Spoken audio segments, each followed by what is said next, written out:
This is Ruth and Angus with Yes We Can Peacebuilders.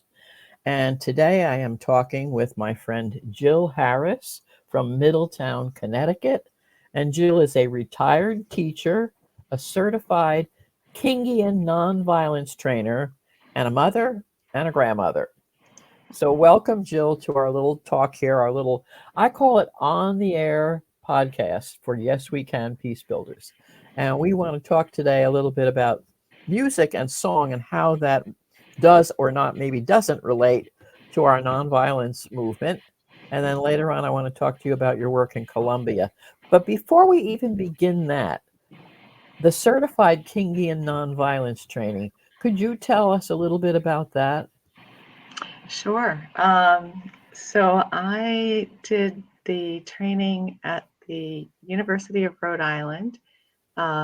It was actually, I believe, the last Peace and Nonviolence Summer Institute that they held. I think they have another variation of it now. I'm not sure, in 2018 that I did. So it was a 2-week residential program. And so people from all around the world, I would say maybe 100 people. That might be a little, Wow. maybe 50, somewhere between 50 and 100. I'm not the best at estimating. And people from Nigeria and Liberia and just all over, professors and people working with refugees. And coming together, studying nonviolence. Just a phenomenal experience. Were they teaching you tactics for how to do that type of education? This is a training program that Bernard Lafayette created himself. And I would say that what he's done is to look at the way Martin Luther King analyzed and the perspective that he brought to problem solving, and trained us to look through those perspectives at a situation. So, for instance, the first thing we did was an exercise in point of view. And so we introduced each other, but we were partnered up. And so if I were partnered with you, and I would interview you, and then I would say, I am Ruth Ann Angus. And I would create who you are for other people. And, so often it seems logical when you think about it, but we don't take the time to step into the other person's point of view and to listen closely enough. Yeah, especially that. Represent them. Especially that. Right? Yeah, it's very true, and we're all guilty of it. And I do speak on that quite a bit, that turn this off and turn this on, and pay attention. And in that also try to do it without instant judgment. Yeah. I think that is even more important, because we immediately start either judging or we immediately want to come up with advice. So when I hold a training, when I hold a nonviolence program, we do it with the circle of trust. And the circle of trust says that you will listen, you will offer no judgment, you will offer no advice. So when you speak back to the person, you have to keep that stuff out of what you're going to say. And it's very difficult, because we instantly want to do that. Yeah. We do. Yeah, it's so important. And it's so good to have the other person there, and they can correct you. Right? Wow. So certainly in the rehearsals, right? Because we had time to rehearse. And that's important, to be able to say, oh, I got that wrong. Somehow I made an adjustment. And get some practice at that. Yeah, I think that's a good thing. I might have to try that one. I haven't done anything like that with a group, but that would be kind of Yeah. interesting to do. Yeah. Yeah. Let's talk So about, 2 weeks of things like that, yeah, with right? Bernard Lafayette. Boy, that's, yeah.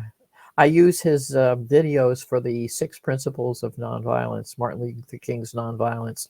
And I had wanted Kazahagu's 6 principles, him doing it, but I much prefer Bernard Lafayette's presentation. They run about 6 minutes long, if that, each one, and you can have a program sometimes on each individual one. So you can do 6 programs with a group, with an audience, and really get into them. Yeah. Yeah. Yeah, I mean, they're so deep, the 6 principles. You Mhm. could spend a lifetime Oh boy, it studying opens them. up a lot. Yeah. Yeah. Yeah. Yeah, I Yeah. It's know. real worthwhile. Yeah. So I Yeah. know Bernard Lafayette was the one that said that the movement isn't, there's no sense doing a good protest movement unless you're singing. And I agree, because boy, I'm from the 1960s era, where what brought me into doing, at that time, nonviolence work, but I didn't realize I was doing nonviolence work. I thought I was just protesting against the Vietnam War, and then conversely, um, getting involved in civil rights, because it seemed to come together at that time. And I'm living in New York City at that time, and it was the music that started for me, both the older music that you could drag up out of old folk songs that pertained, and also the Mm-hmm. new material that was being done, which was really what I was very interested in.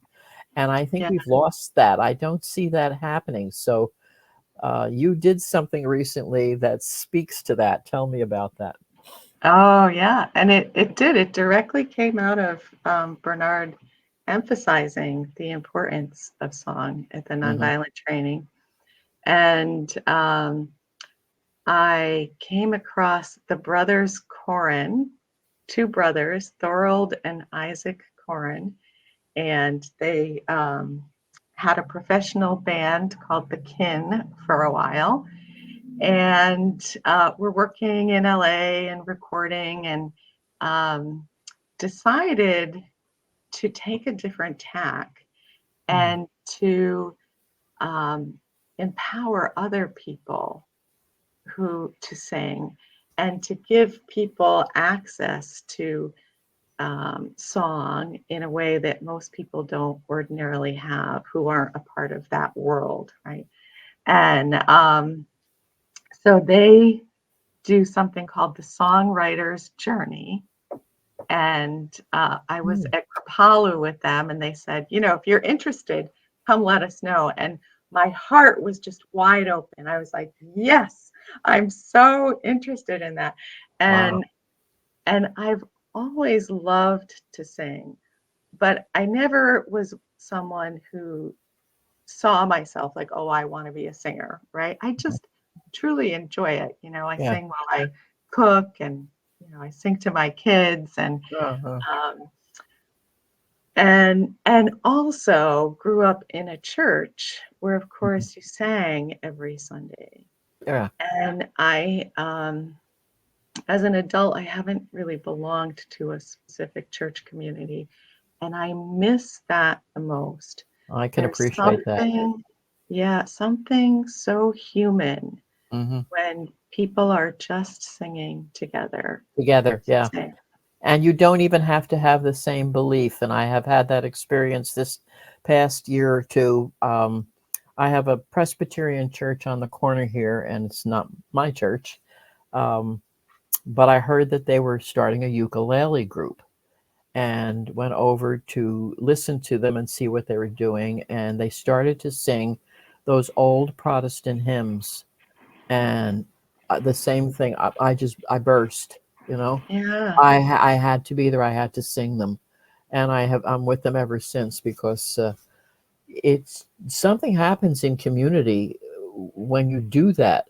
You don't really even have to have necessarily totally the same beliefs, but you somehow No. come together.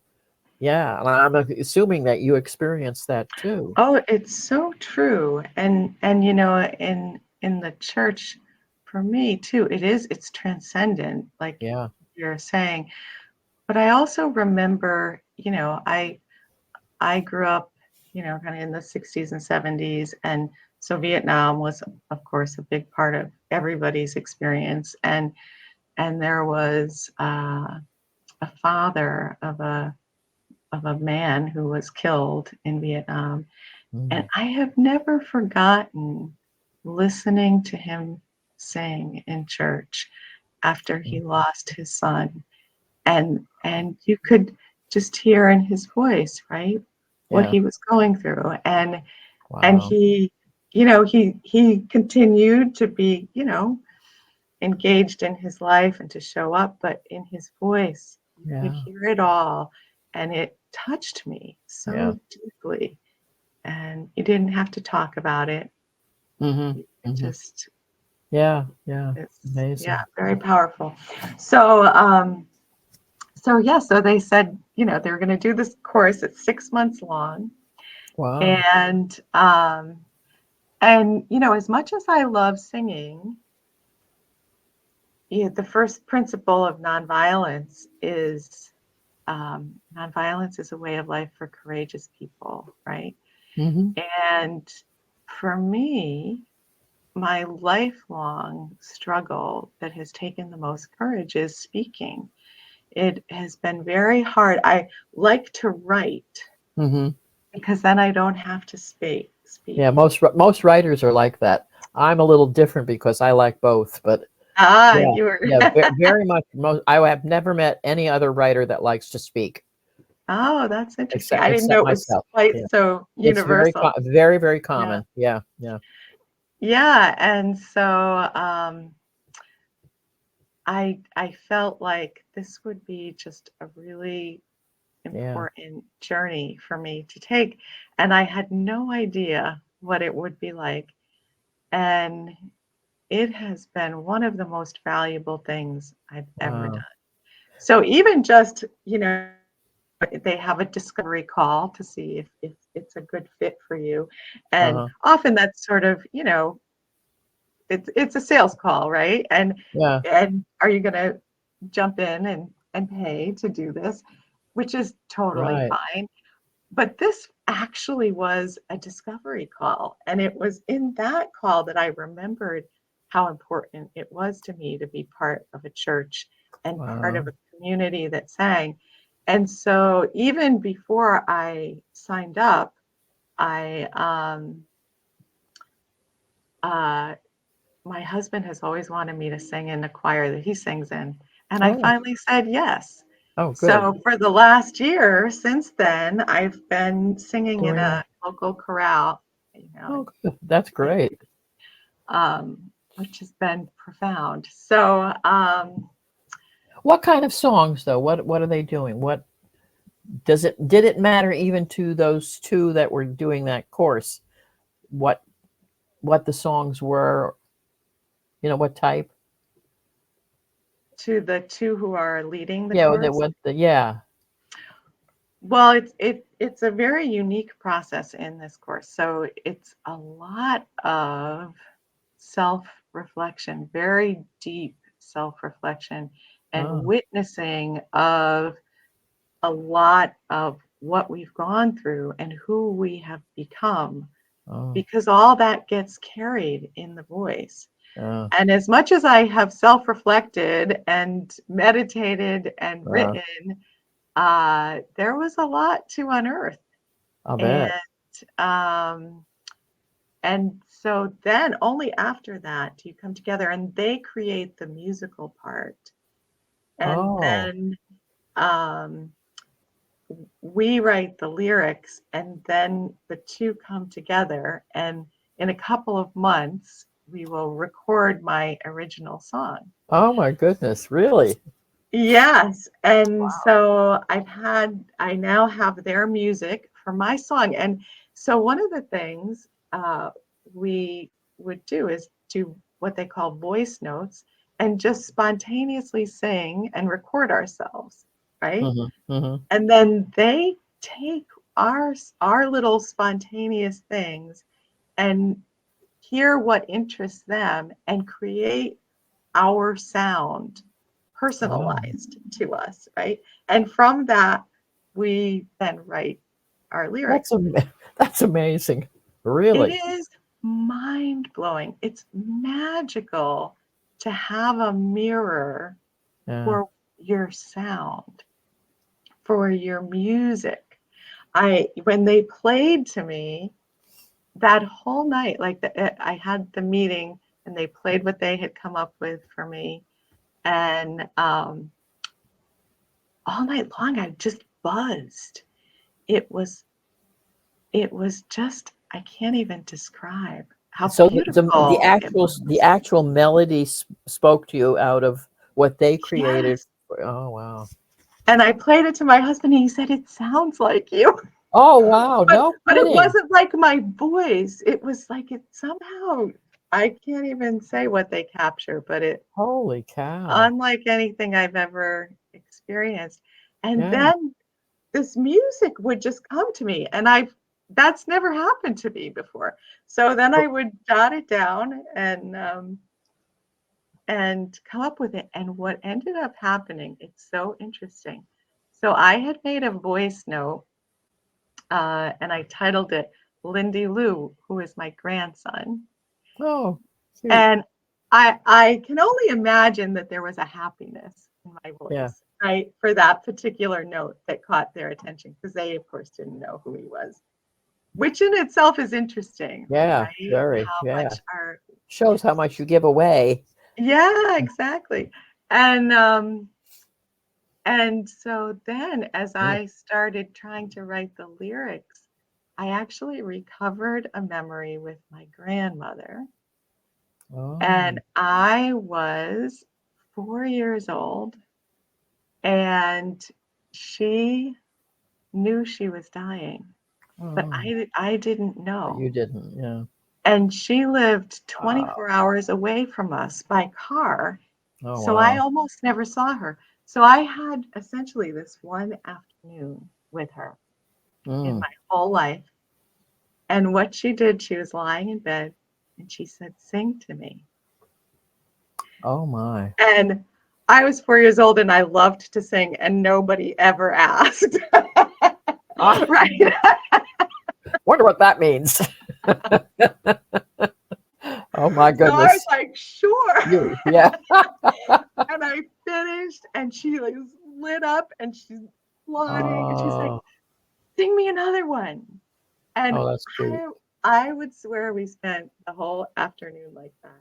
And it was Wow. sheer joy. Yeah. And there's so much in that, right? Yeah. Yeah. It's For the doer and for the person receiving it. Yeah. exactly. Yeah. It's really is like pure nonviolence. If you think of nonviolence as Yeah. creating connection, as Yeah. hearing each other, bringing joy to each other, right? Yeah. You've given me an idea. I wonder if we were at a protest thing and somebody started to, come at us a little bit and what have you, if we started to sing, what would happen? Wouldn't that be something? I mean, we did that during the 60s, but it was a little different because you would be in a march, let's say, and as you're marching along, suddenly somebody would start singing something, okay? And usually one of the songs that was now, at that time, popular in the movement, and then everybody was singing it. And it helped you as you marched. But it wasn't that somebody else was coming at us that was against us. And I'm wondering what would happen. It's kind of like if it was war, and you're one side and they're the other, and instead of shooting a gun at them, you started singing to them. What But would happen? even more, this is what I think as I've been thinking about this as I've been doing this course. War, I think part of the dynamics of war is it's two sides, right? Yeah, And one level of nonviolence that's legitimate is to simply be two opposing sides, but we aren't going to kill each other, right? yeah, yeah, right. Which is a Yeah, really great step to take.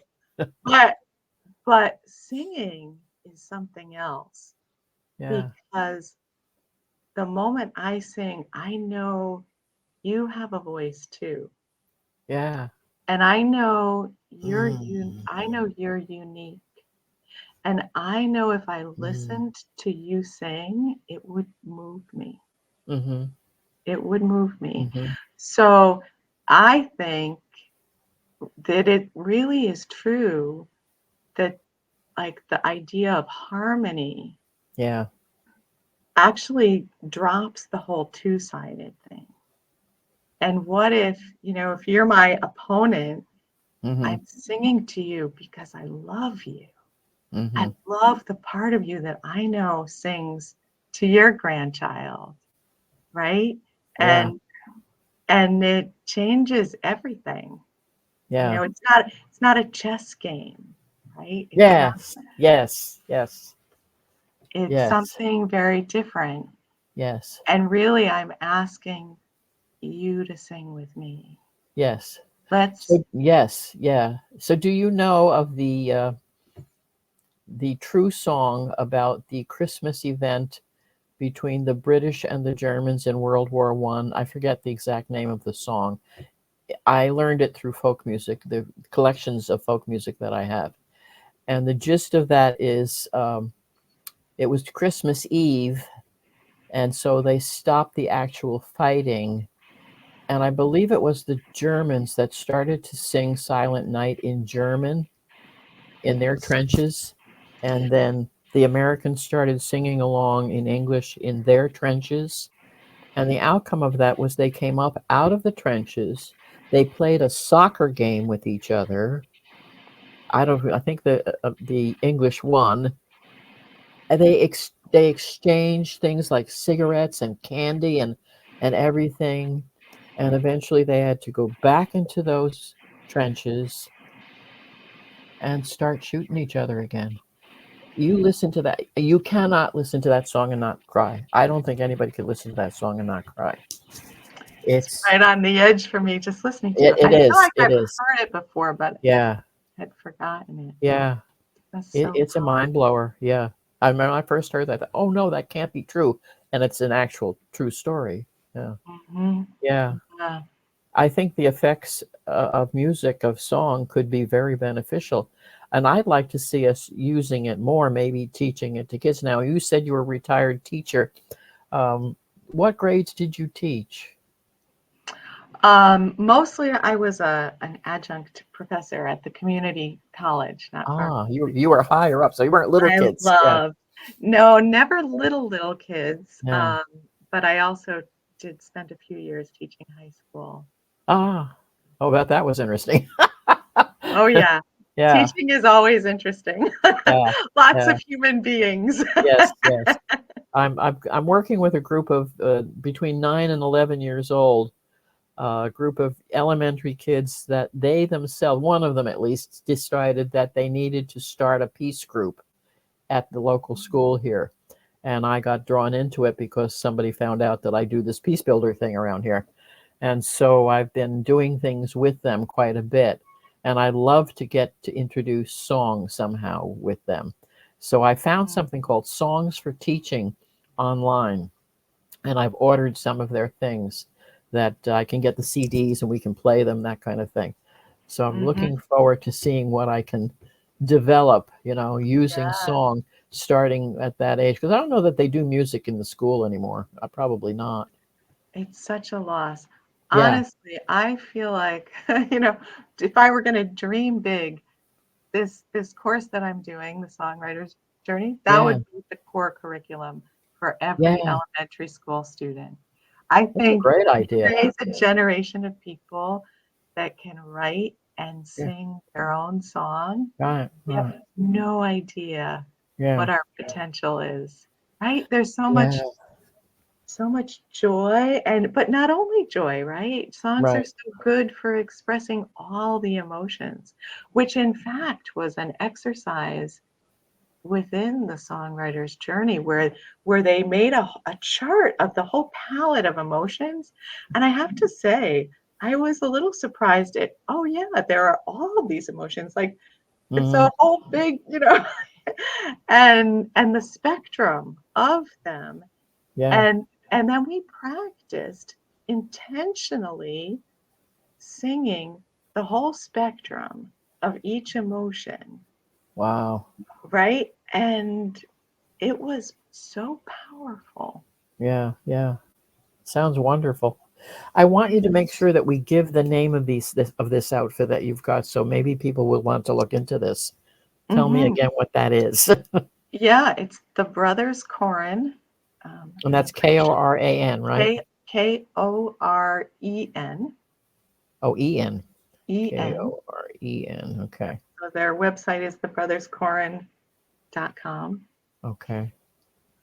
And what's the thing you did? The songwriter's And I did journey. the songwriter's journey. They have several things that they offer. Okay. Yeah. I think that, you never can tell. Maybe we'll get some people that'll look into that. And it's certainly something I would like to promote. That Yeah. would be wonderful. And they Yay. do a free monthly choir Oh, online. So that's a great way to want to get check in. Yeah. out. Yeah. Yeah. Okay. That's good to know too. Let me write that down. I can put this in the newsletter and people will find out about it. I think it's great. I want to talk about Colombia. Yeah.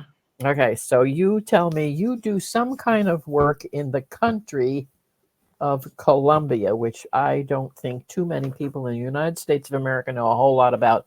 Other than that, we have always heard that there's something to do with drug running. That's about all I knew before I Well, actually and looked them in up. fact, that defined the country for a very long Oh, time. really? Oh, it does Yeah. still.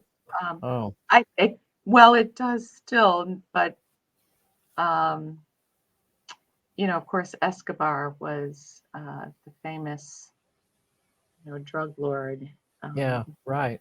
The one they got, the one they, Mhm. yeah, Yeah, and yeah. and that really impacted the culture enormously. So that was true. Hmm. I actually, I don't work in Colombia. I've been writing about Colombia for more than a decade now, Really? researching it. And I didn't know what I was getting into. I So bet. in fact, I literally didn't know. My husband, for my 50th birthday party, uh, gave me the gift of a screenwriting course. It was Oh, a weekend course at the local bookstore, and he gave it to me because I was heartsick because I had had 3 children almost at the same time, and they all left all at the same time. And oh, so we had this big empty house, and I had studied writing in college. And uh-huh. so this was a little weekend course to get me Yeah. happening. So I had to come up with an idea on the spot, and I came up with the idea of Martin Luther King's last campaign, which Hmm. was titled Resurrection City, the Poor People's Campaign. Right. And we had to flesh it out, and whatever I said, he said, that's a saleable idea, you should go out and pitch it. Hmm. And I had crazy luck, and I landed in front of a big producer who loved the idea and said, if you write it, I'll read it. No kidding. He's still waiting. Oh, oh, not good. Yeah, you say you've been doing this for a decade. I guess he is still waiting. He is Really? still waiting. I mean, first of all, I had never designed myself to be a screenwriter. That wasn't my Especially a intention. screenwriter. Yeah. And it's a rather daunting. I'll bet. I don't think I would. I write a lot, and I don't think I would take that on. That would be beyond what I. I don't think I could do that. Yeah. Yeah, you're wise. Yeah. And Yeah. I hope. so anyway, I came back with this, like, wow, okay, he loves this idea. Now I've got to research it. And I'm chatting with another high school teacher, a woman I had taught with, who's a friend. And she, oh, well, you need to Bernard Lafayette. I had never Oh. heard of Bernard Lafayette at that Oh. point, Really? but he was the director of the Poor People's Campaign. Oh, really? Yeah. Yeah. Yeah, That's true. You're absolutely right. Yeah. yeah. Yeah. So I said, who's he? And anyway, I end up in Bernard's office and interviewing him. And across from him were these pictures, and they were all pictures of him in Colombia. Oh. And during the interview, as I asked him questions, I was like, I'm trying to imagine this. And he brought me over to these photographs and started saying, well, this is Antioquia. And I was like, I don't know. I don't know Antioquia, which is Yeah. a province, our version of a state in the country Yeah, of I have a Colombia. few of those names down here. Yeah, that Yeah, I cannot pronounce, but yes. yes, Oh, yeah. And so he's yeah. saying to me, well, you know Escobar, and I'm like, kind of, you know. So really, I didn't know, but it turns out that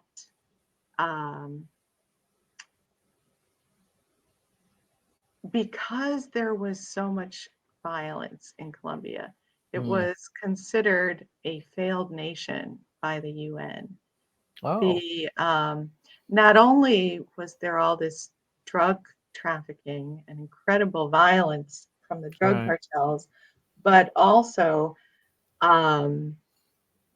you had all these wars. So you Yeah. had the biggest war being the FARC guerrillas and their Yeah. revolution against Some the of government. that we've heard of. Yeah, some of that. Mhm. Yeah. Like Yeah, well, that and I know through the 1990s, I remember hearing things about Colombia. And I understand it started a lot earlier than that, back into 50 the 90s. years, Yeah, 50 years. yeah, It was yeah. the longest running conflict in the world. Wow.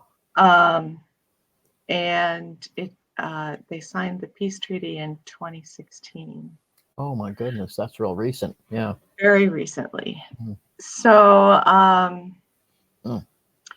it turns out that a group of businessmen, the end of the 1990s, got together looking for an idea for something that would be profitable. And they said, well, we're, you know, destroying each other with violence. And Mm. on a global scale, if we don't solve nuclear war, we're not going to make it. Mm. So it should be pretty profitable if we could begin to solve this problem, right? And it was early days of the internet, and they got on the internet and found Glenn Page. Do you know Glenn Page? I've heard the name, yes. Yeah. He was an interesting guy who had fought in Korea and came back and dedicated his life to the question, is a non-killing global society possible? Wow. And he was a professor of Good political question. science in Hawaii, and Mhm. he created the Center for Global Non-Killing, which asked that question Wow. and probed deeply into the answers.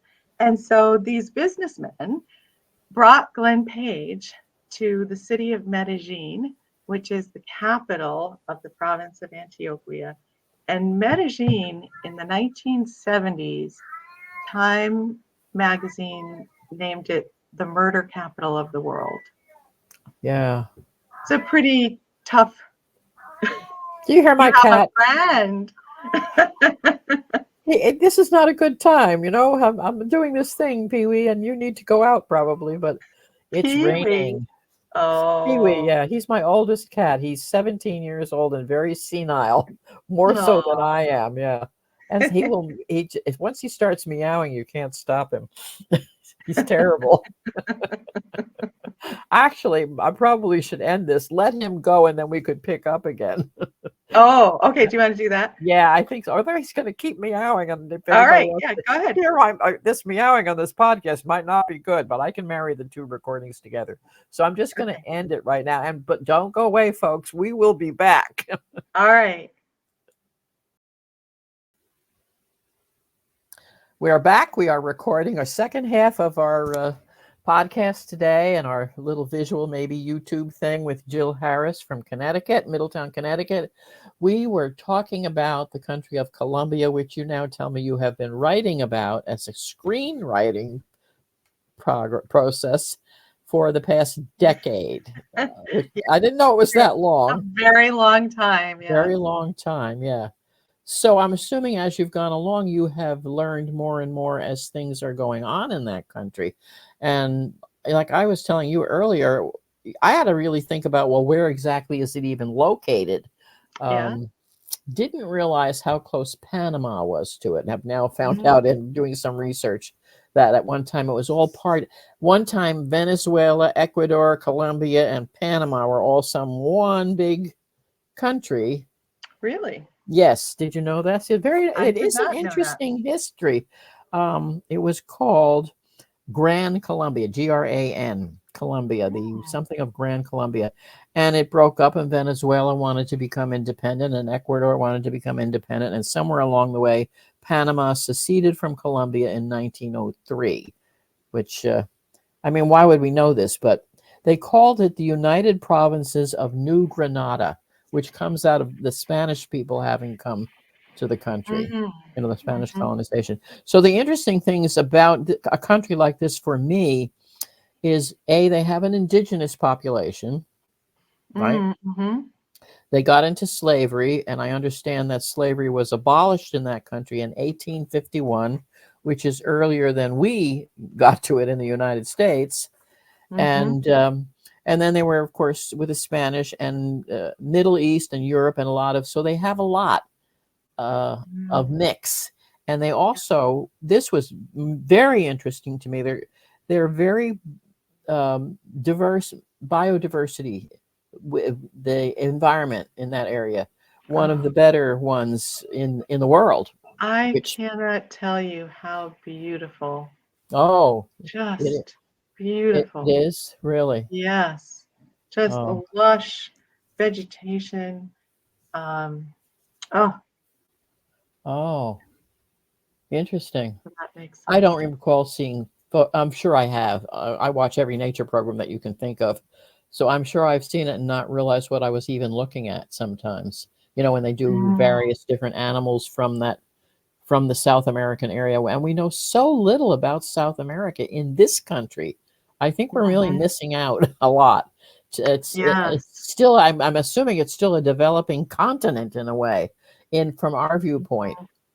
Yeah, Yes. yeah, Yes. I wish it yeah, would be more preservation of this yeah. magical land than development, but But it is yeah, development. Yeah, yeah. yeah. Well, that's scary too, because I don't know how close are they to the Amazon and that kind of thing. Is it a? I'm not sure. I don't think they're really. That Yeah, goes more towards Brazil, doesn't it? yeah. Yeah, as it I comes out of the really mountains. studied a particular region Uh-huh. um, surrounding Medellin and going up Mm. into the Andes Oh, okay. Mountains. Yeah, yeah. And I'm not sure there is jungle there. I'm not sure what the What it name of is. that Yeah, jungle is. yeah. Hmm, interesting. Yeah. They're the only one of the few countries they have the Atlantic and the Pacific Right. and the Caribbean. Amazing. Yeah, and that is Yeah. amazing. It is to me anyway. I was trying to picture it. Finally, I had to call up a map online and say, well, I got to see what this looks like, you know, Yeah. And because I I don't believe know. it's Medellin that is called the city of eternal spring. And and honestly, I got to be there for a week and the feeling of the atmosphere was just divine. Oh, really? Just so beautiful. Oh, They told me a joke, something like uh, the insider joke of Colombians is, God gave Colombia everything, this gorgeous land, these incredible temperate climate, and all this lush vegetation and crops, mm, and then balanced the scales by creating Colombians. wow. Something like that. Something like that. That's not coming from me. That was the joke that Yeah, was yeah, yeah. told. That's interesting. Yeah. But But this is, yeah, lovely, lovely people, but really? so Yeah, plagued with violence. Yes. yeah. Yeah. Wow. Somebody also told me we have the sweetest people and the worst people. Oh, I think we could all say that. I mean, I would Yeah, say, I know. I I could, think it's true. yeah. Well, and Doc, which I don't know if you realize Bernard Lafayette's nickname among people he I trains don't is know. I don't Doc. know. I've ever heard that. Doc? Yeah, Oh, so really? people call him Doc in the They call training. him Doc. Is there a Um, reason for that? I actually think it's a term of endearment that was given to him because that was Martin Luther King's nickname. Oh, that could Yeah, be. I think Yeah. his students gave him that. I don't Interesting. know. Yeah. Can't say for sure. I don't believe I've ever heard that. Yeah. Yeah, Yeah. but at any rate, people do call him Doc, and he says that essentially nonviolence is acknowledging that we all have the potential to do the worst things imaginable, Yeah. and we also have the same potential to express the highest aspects of what it is to be Yeah. human. Yeah. Yeah. That's true. We Yeah. just choose the wrong way a lot of times. Yeah.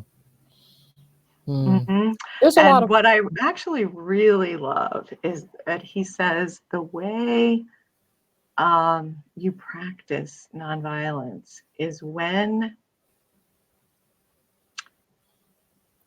you are angriest oh, with yeah. other Oh, I agree with people. that. I agree with that. You recognize that is the part of yourself Hmm. that you have in common with them, Right.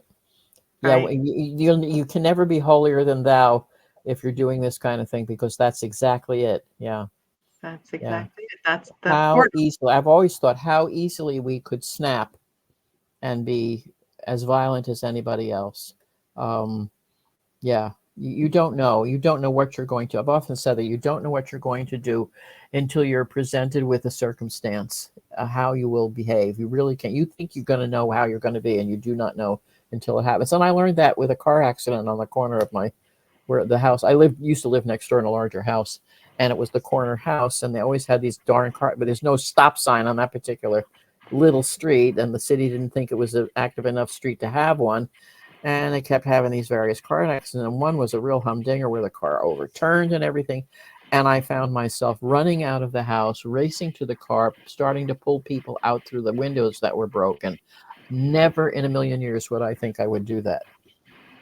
Never in a million years. Oh, Yeah. So you don't know how you're going to react in a case of.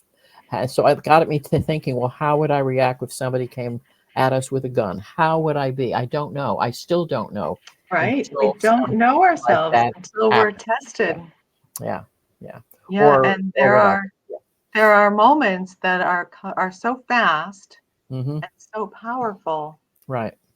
that it's Yeah. yeah. Which And which it's, is a go ahead. I was gonna say, it's what I find that police people suffer with this, because it has to be an instant split-second decision that they make, and their training is you pull your gun.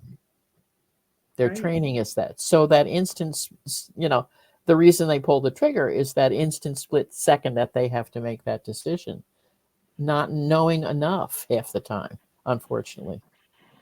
Yes. And we jump all over them and ding them, and we would probably do the same thing. Yes. And then there is trauma, Uh-huh. right? And Right. that adds another layer to the Right. chaos, Right. right? And then this is kind of a good segue back into Colombia. Um, you know, it's very hard to imagine a society like Colombia. And I was there in 2018, so I was Mm, there after the peace yeah. treaty had been solved, and it was a much better Yeah. place than it Yeah. had been. But even so, I could see, I was like, people wouldn't even believe that a place like this exists, you know? Yeah. And so, for example, the very first day I was there, um, I was introduced to a young man named Alvaro who had been part of a gang, but the gang had a priest had enrolled them in a group called Thou Shalt Not Kill. Oh, So wow. they didn't want to kill, but the reality, he said, where do you want to go? And I said, take me to some place that is important to you, because I don't know your story, right? Hmm. And he took me to the poor people's cemetery Oh, in the middle of the city. wow. And he explained to me what it was like. And the barrio where he lived was just up above. Medellin is a bowl, Oh, essentially. okay. It's got mountains on all sides.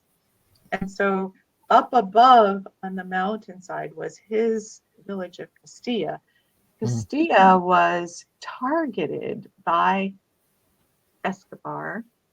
mm, And what he would do is give the young boys the choice. He summed up as silver or lead, which oh, meant God. either I will make you wealthy. Now this Mhm. is poor, very poor Mm, community. yeah, You yeah. will be able to take care of all the people you love and have the things you need, and Mm, you will kill for me. You'll become an mm, assassin. I will train you to be my mm, assassin because you're mm. not old enough to spend a lot of time in jail, or you will be the target. Oh, wow. So think about, it's an impossible situation. Yeah, yeah, And the trauma of being a child who even yeah, has to face such a choice, right? yeah. And then on top of that, this man didn't have a father. So you've Mm, got layer after layer of extraordinary unsolvable problems and yeah. pressures Wow. and emotional pain. One of Mm, the stories that uh, Bernard told. So Bernard eventually came to work and bring nonviolence to Colombia. mhm. And so it was put in motion by the businessmen that I was telling you Yeah, about, because right. I had to begin to learn to turn things around.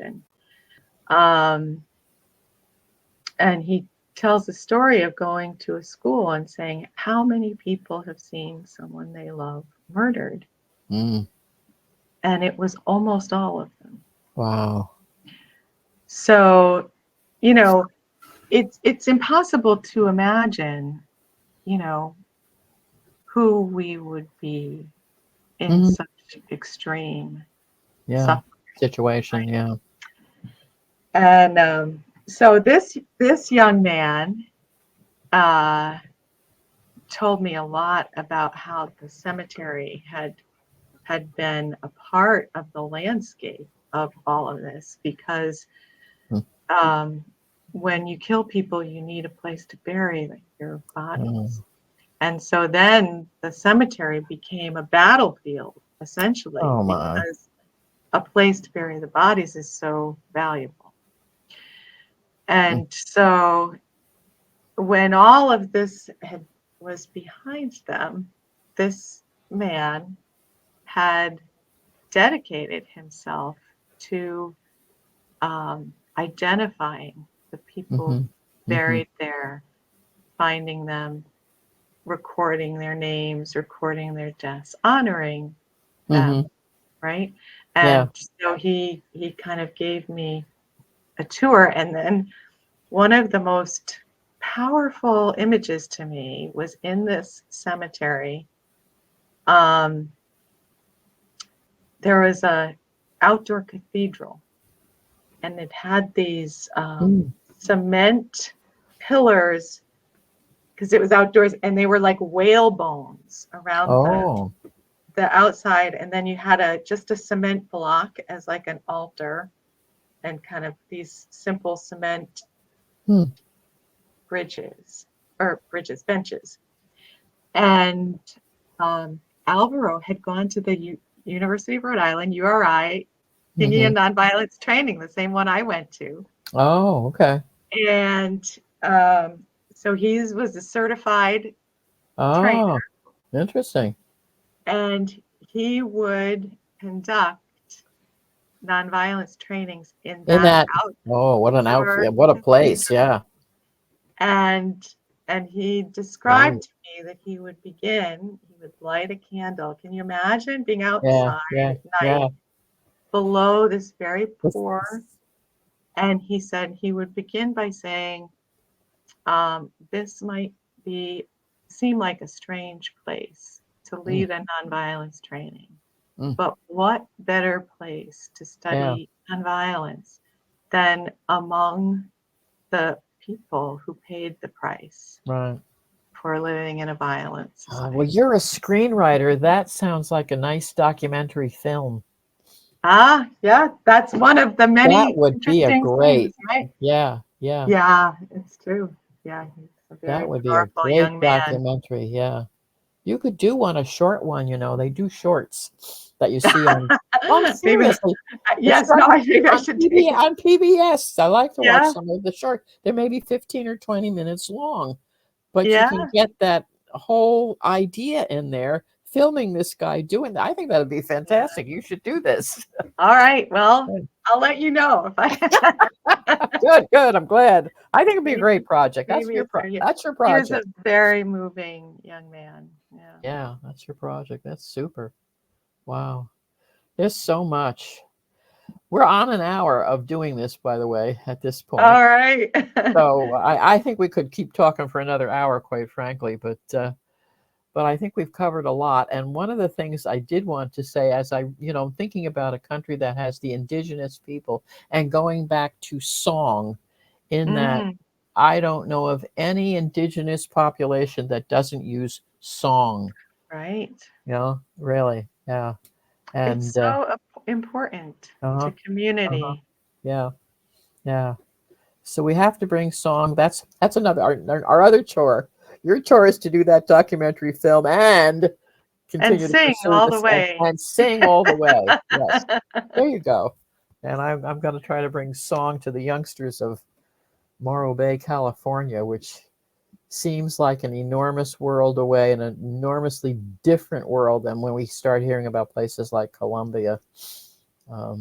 It's but we are so connected now, which means we can help each other in ways we have never been able to, and we can sing together. I mean, one of the things that's so cool, right? These two brothers are out in California, and then they're in California. Right? I'm going to look them up. It's beginning to intrigue me. Actually, I think they're not far from you. They're in Ojai. Really? Oh, that's maybe not even 2 hours from me.